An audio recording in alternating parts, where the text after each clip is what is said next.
E aí, galera, eu estou aqui hoje para falar com vocês sobre a Grécia Antiga. Para a gente contar a história da Grécia, a gente tem que dividir em 5 períodos. O primeiro período, o período pré-homérico, ou seja, o período antes de Homero, que é o período da fundação da Grécia pelos cretenses, pela galera que vivia ali na ilha de Creta. Eles eram agricultores, eram comerciantes, e chegaram então à Península Balcânica querendo expandir os seus negócios e fundaram a Grécia. Logo depois vêm os aqueus, ou os micênicos, né? Como também eram chamados, que era um povo guerreiro, mas um povo que também associou a sua cultura à cultura cretense. Portanto, esse é o período pré-homérico, o período da fundação da Grécia. Depois vem o período homérico, o período de Homero, o período dos gêneros, das propriedades coletivas. As propriedades elas eram coletivas, pertenciam a famílias, né? Então, uma família, uma grande família, tinha ali o seu pedaço de terra, onde eles plantavam, colhiam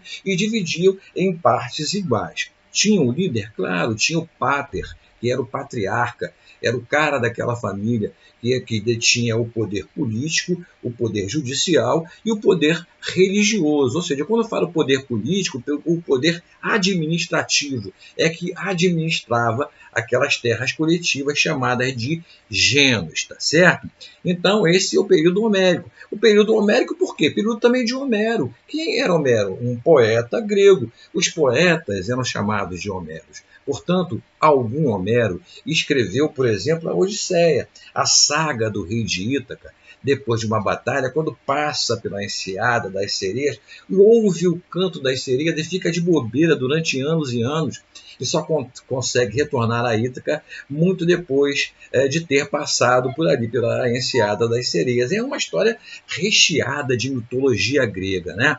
Bom, ele escreveu também a Ilíada, que é a história da Guerra de Troia. A Guerra de Troia existiu, alguns historiadores durante muito tempo acharam que Troia era uma mentira, que a Guerra de Troia era uma ficção, mas alguns achados em escavações arqueológicas mostraram então, se descobriu então a existência de Troia, as ruínas de Troia apareceram e alguns artefatos espartanos, o que mostra, o que se deduz que houve uma guerra entre espartanos e troianos. Essa guerra durou 10 anos e só foi vencida por Esparta depois que eles fingiram que foram embora e colocaram, fizeram construir um cavalo de madeira, o Pégasus, que era adorado pelos troianos, o cavalo alado, o cavalo de asas, e infiltram ali alguns guerreiros na barriga daquele cavalo de madeira e os troianos caem nessa armadilha, pensam que os espartanos foram embora, colocam o cavalo para dentro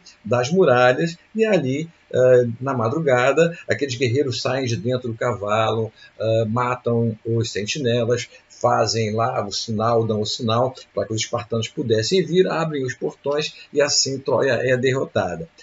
Os troianos colocaram aquele cavalo para dentro porque achavam que era um troféu, que era um reconhecimento dos espartanos à vitória troiana. Foi nada disso. Mas a gente tem que falar também, com relação a essa guerra, dos motivos que causaram essa guerra, que foi a paixão entre Helena, mulher de Menelau, rei de Esparta, e Paris, príncipe de Troia. Os dois se apaixonam e aí fogem para Troia e dá esse bololô todo.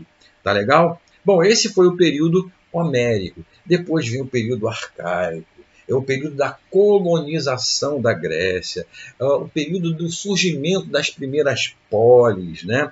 Polis, por exemplo, como Atenas, berço da democracia, berço da filosofia. E quando a gente fala em democracia, a gente não pode esquecer de Solon e Drácon, por exemplo, que foram legisladores da Grécia, e Solon foi o cara que transformou as leis que eram orais, que você podia burlar, né? Que você podia falar uma coisa, daqui a pouco, não foi bem isso que eu disse, eu quero dizer outra coisa. Enfim, e dava para burlar todo mundo, enganar bobo. As leis passam a ser escritas. A pressão popular, através da democracia, faz com que Solon, então, transforme as leis orais em leis escritas. E tem nosso amigo Drácon também. Esse é o cara que abole a escravidão por dívida, porque naquela época, na Grécia, o cara que devia não conseguia pagar, ele então virava escravo, certo? E ele então, nosso amigo Drácon, ele abole a escravatura através de dívidas. Não podemos esquecer também, quando a gente fala em democracia e fala em Atenas, nós não podemos esquecer de Péricles, que foi um gestor que fez que construiu prédios suntuosos na Acrópole, que era a parte mais alta de Atenas, né? Construiu, inclusive, o templo da deusa Atena, deusa da sabedoria. Né? E não podemos esquecer também dos filósofos como Sócrates, Platão, como Aristóteles, e das ágoras, que eram os espaços livres, abertos, onde havia o papo, a retórica, né? Ou seja, os caras bons de papo falavam ao povo e também as decisões políticas eram tomadas ali nas ágoras, naqueles espaços, nas praças. Todos podiam participar da vida política de Atenas? Não. Apenas aqueles que fossem atenienses e filhos de pai e mãe ateniense.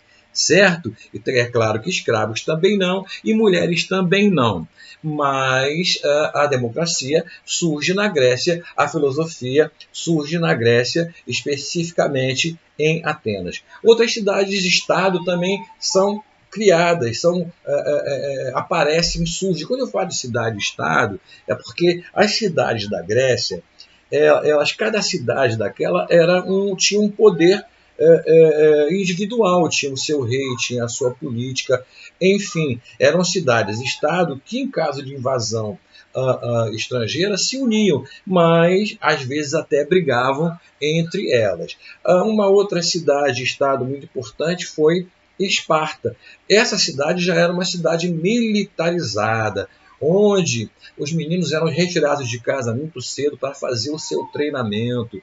Esses meninos aprendiam a ser guerreiros e a fortalecer as suas mentes, andavam sem roupa, no frio, andavam descalços nas pedras, passavam fome, sede, enfim, para fortalecer a mente e se tornarem grandes guerreiros. Então, Esparta era uma cidade militarizada. Para vocês terem uma ideia, qual era o papel do homem em Esparta? Ser guerreiro. Qual era o papel da mulher em Esparta? Cuidar da sua família, do seu marido, dos seus filhos.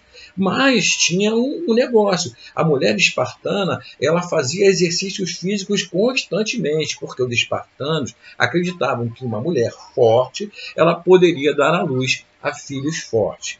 Outro detalhe era com relação aos meninos que nasciam com alguma deficiência. Esses, como não serviam para ser guerreiros, eles eram jogados de um precipício, porque os espartanos achavam que se não fosse para ser guerreiro, não servia para absolutamente nada. Né? Falando em Atenas, falando em Esparta, a gente está no período arcaico, né, falando sobre o surgimento das polis, sobre democracia, sobre filosofia, mas a gente já vai entrar no quarto período, que é o período clássico, que é o período onde primeiro que é o apogeu da democracia grega, o apogeu da democracia ateniense, mas é também uma época de guerras. Né?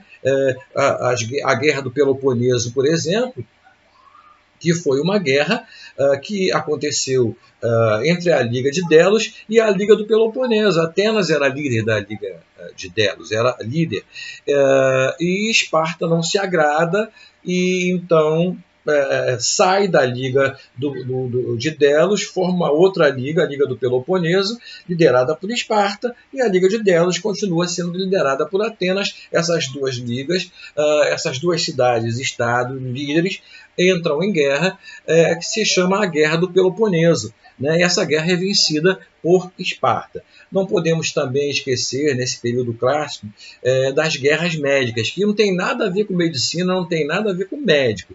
As guerras médicas têm a ver com os medos, que eram os persas, que eram chamados também de medos, né? E tentaram invadir a Grécia, eles tinham um grande império. Né? Então são as guerras médicas, onde as cidades-estado da Grécia se unem para lutar contra os medos, ou seja, contra os persas, portanto, as guerras médicas. E a gente finaliza com o período helenístico, que é o período onde a figura de Alexandre Grande sobressai. Ele é o grande cara dessa parada, né? Ele é um cara que invade a Grécia, ele é um macedônio nascido na Macedônia, que fica ao norte da Grécia, ao norte da Península Balcânica, e ele resolve então invadir a Grécia. Se aproveita, né, do enfraquecimento das cidades-estado da Grécia devido às guerras médicas, antes a guerra do Peloponeso, aliás, porque eles lutam um contra os outros, então se enfraquecem através da guerra do Peloponeso, tem as guerras médicas, então a Grécia fica enfraquecida, as cidades-estado elas ficam enfraquecidas. Alexandre o Grande, portanto, ele se aproveita disso e invade a Grécia.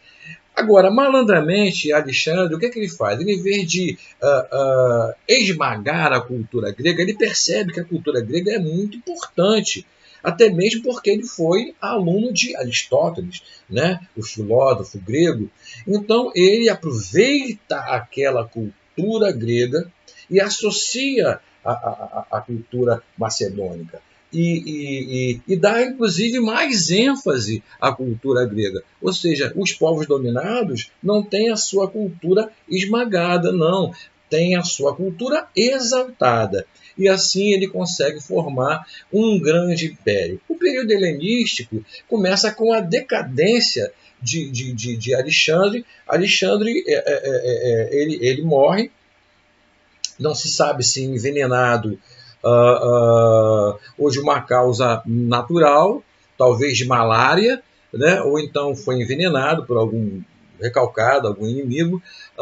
O fato é que Roma tenta de todas as formas agregar a Grécia, e esse período é chamado de período helenístico, o período da mescla de culturas, né? Que você tem a cultura grega, a cultura macedônia, você tem a cultura romana, então há essa mescla de culturas que ficou conhecida na história como cultura helenística, um período de arte pujante, enfim, de ciência.